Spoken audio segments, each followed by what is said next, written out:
алғашқы дрон құлаған сәттен бастап тиісті уәкілетті органдармен байланыста отырмын. Бұл жерде енді кейбір көрермен тыңдармандарымызға түсінікті болу үшін Батыс Қазақстан облысының бір орналасуының географиялық ерекшелігін айта кеткен жөн деп есептеймін. Батыс Қазақстан облысы Қазақстанның 2 облысымен шектеседі, Атырау және Ақтөбе. Ресейдің 5 облысымен шектесеміз. 5 облысымен. Және Қазақстанның облыстарына қарағанда Ресейдің облыстары әлдеқайда жақын орналасқан бізге. Мысалы, Ақтөбеде, Атырауда әрқайсысы 500 км арақашықтық облыс орталықтары Оралдан, ал Ресейдің облыстары орташа есеппен 200-230 км-де орналасқан. Көрдіңіз бе?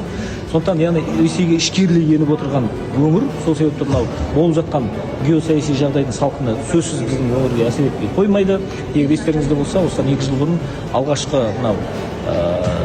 релоканттардың алғашқы легі де Оралдан басталған болатын бірінші кезекте.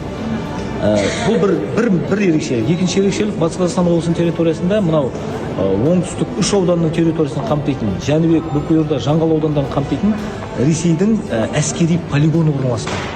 Жер Қазақстандікі, біздікі, бірақ арендада Ресейде. Кезінде ол ертеректе қол қойып кеткен